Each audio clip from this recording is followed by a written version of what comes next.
Hi, this is Majinoni, and here's some comic reviews for you today. We got a lot of books, so some of these I'm going to go really quick, and others I'll go in a little bit more in depth. We have World's End, Superman, Batman, Batman Eternal, Thunder World, Axis, X-Men's, Spiders, Fantastics, Guardians. Okay, let's start with World's End. Now, for the most part, this was actually a pretty decent issue. It definitely picked up from my disappointment from last week, and it's really setting the stage for more about what's going on outside of the Earth. There's an interesting twist that happens with the Traveler that comes in a little bit later, and Mr. Miracle is shaping up nicely. Overall, I thought the art was decent. Fury's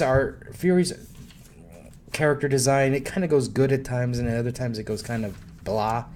But other than that, I think overall this was a pretty strong issue. I just wish that for me at least, the rest of the Earth 2s can keep up at this level or higher.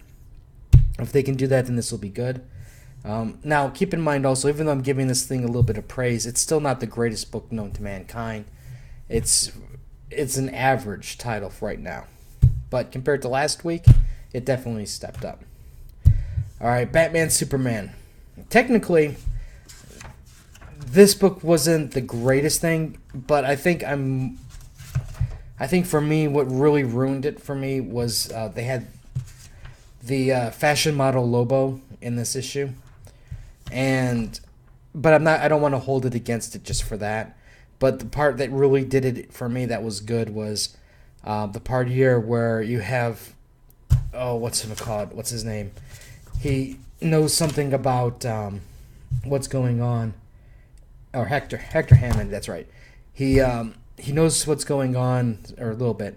And in order to help them, he needs like a memory. So he uses Batman, then you get that Joker thing going on. And just the way he's laughing, and it just looks like the puppet master and the puppet type thing. And that part was the good part to this book. But again, this book was just, I thought you're just average. Batman Eternal. This is pretty much Selena Kyle, what she's up to. The art is okay. I didn't really accept the supervillain clubhouse thing that was going on, but it was nice to see what Selena was doing with her new role in the Gotham City. Average story. Okay, Thunderworld Adventures. Okay, this one was actually enjoyable to read. The art style really fit the Shazam world. I think it captured the way, and I know a lot of people remember Shazam thinking of the Elseworld, not the Elseworld, but Kingdom Come Alex Ross version, or maybe the versions that we see in Justice League. But this is the art style here that pretty closely mimics the way the original Flash comics were. And, I mean, this one's a little bit better looking, but, it's this very simplistic style. And I really found this really enjoyable. I mean, there's lots of parts in here where you can really pick apart going, that's not logical, and that doesn't make sense. But at the same time, if you look at the world that this is in, it's like it makes sense to what's going on. There's some really funny moments in here with, like, the way Captain Marvel Jr. Tricks her to change back into a normal person. I love all the different multiple personalities, and it was this, like I said, for me was enjoyable to read. I think a lot of people, it's hard to say for sure because this is Shazam. The art style could be polarizing. I think older readers will probably like this more, but if you're a younger reader, somebody like early teens or something like that, I don't think you'd be able to appreciate this as much. But like I said, overall, this was a solid read for me. All right, Axis 8. For the most part, this is a battle book between the Twisted Heroes, the Twisted X-Men, and the Reformed supervillains. There's some good moments. There's heroic moments from people you wouldn't expect. There's a death, which I don't expect to last too long. And I have a feeling there's a promise that's going to haunt somebody later. The fight between Hercules and Apocalypse was great. I'm sorry, Thor and Apocalypse was great. This book also answers the question as to where the Red Skull is. And overall, I found it enjoyable, but at the same time wanting more. Like, I really wanted more of the fight between Thor and Apocalypse. Yeah, Thor and Apocalypse. I wanted more of the fight between the Avengers and the X-Men. And all we're getting is just like little snippets of it. And it's just, it's a shame because, like, I think there could be so much more done with this. And it's just, things are just being left unworked because of page count. And how they have to finish this just so this way they can get to the next story type thing. Also, I think, if what I believe is going on at the end of this with Wanda, it looks like they're setting the stage for everything to be switched back to normal again. All right, this book here, All New X-Men. There's nothing remarkable about this thing. This is just an average read, but the one panel that I really, really enjoyed the most and made me laugh is, like, for those of you who don't know, it's basically the new X-Men, the young version of the X-Men, I should say, are in the Ultimate Universe, and they're scattered. Like, the Beast is with Doctor Doom.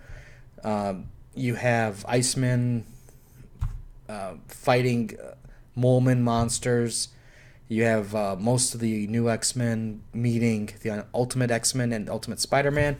And you have the two Jean Greys meet. Now, the two Jean Greys, in order to figure out what's going on, they basically read each other's mind, and they realize what's going on, and they basically collapse. So they have some words like, what's going on, how we're going to figure things out, blah, blah, blah. And then it brings up the questions, while they're in Cerebro, where's Spider-Man? And then they show you where Spider-Man is. And he is basically sitting in the kitchen with the new X-Men. And this is like the most awkward picture of Spider-Man that would happen. It's like, there's Spider-Man. He's just sitting in the chair. Everybody's staring at him. He knows nothing what's going on. He just wants to go home. He doesn't want to get hurt. And it's like extremely awkward. And that alone was worth the price of my admission for this book. But overall, it's an okay book. It's just not fantastic because it's setting the groundwork for, like, the ending. Okay, next up is Ultimate Spider-Man, number 8. This was really, really freaking good. This was basically telling the story of Miles' father and what he was hiding about in his past. He doesn't have any superpowers or anything like that, but he was involved in some bad stuff. And they explained why he was involved in the bad stuff. And this was actually, I thought, this origin could have gone bad multiple ways. And I thought overall this was really, really a smart way of doing things. It does involve Nick Fury, which, you can argue the point of, oh my gosh, it's Nick Fury, what's he involved in everything for? Which I'll grant you that. But the way he inserted Miles into this situation where basically Miles, his brother, gets him involved in a crime lord. And it goes bad. But Miles' father fights, and he fights well. And he impresses the crime lord. And that's when Nick Fury comes in, basically. I won't spoil it, but overall, this was a really good read. Now, the next issue is going to be a bigger bombshell more about his father's past. So I'm really looking forward to reading about that, because I'm thinking this could go multiple ways, like Miles really isn't his son or something crazy like that. But overall, I really enjoyed it. I didn't think this was like the cream of the crop. This is maybe an 8. out of 10. But I really liked it. Okay, Fantastic Four.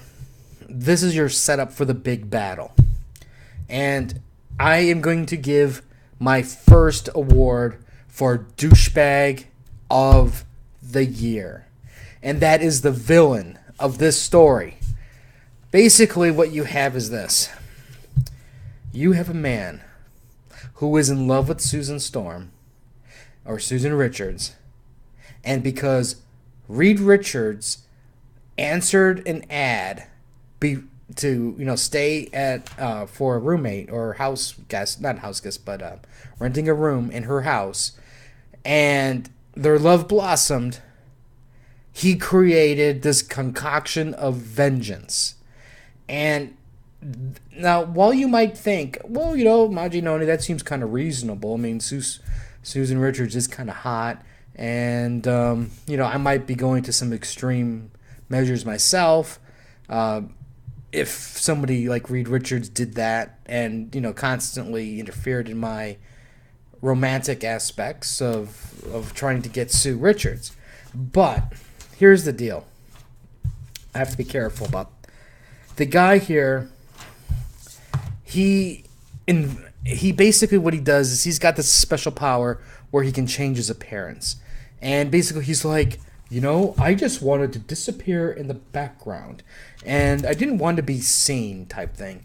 And I created companies and shell companies within shell companies. And I would change my appearance. And I would, just hear what people have to say about the companies. And, and then it's revealed that he was their lawyer. And it's like he took to study for the bar in 2 hours. And look how great I am, because I'm the greatest. And then he reveals his name. And his name is the Quiet Man. Douchebag of the year. That's simple. And apparently he's been involved in the Fantastic Four since the very beginning of time, causing them grief along the way. Just because Reed Richards got to Susan Storm before he did. Guardians of the Galaxy. This book, for the most part, I wasn't liking it. I'll be honest. It just wasn't doing it for me. You had Groot, and Groot got possessed by the Venom symbiote, and I was just like, oh hum.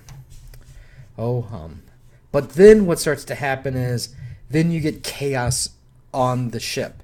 The symbiote finally leaves Groot. It's trying to creep away. You have Rocket Raccoon shooting up the ship because it wants to, keep it away from it. And then what it turns into is this B-grade horror movie where everybody is looking through the ship for the symbiote. And when I got to this part here, it kind of reminded me of Aliens, but picture a comical version of the Aliens. And then you have Rocket getting possessed by the symbiote, and I'm like, okay, this part was great. I loved it. I enjoyed it. I found it amusing. So it redeemed itself in the end. But for the most part, I honestly just hope the symbiote storyline ends and we can go into something else.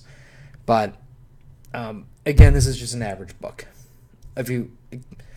That's elevated a little bit by the grade horror style storyline that's thrown in here.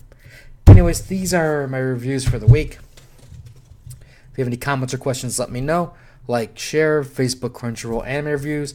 Let me know what you guys bought this week that you liked, what you didn't like, and I'll have some reviews later. So until next time.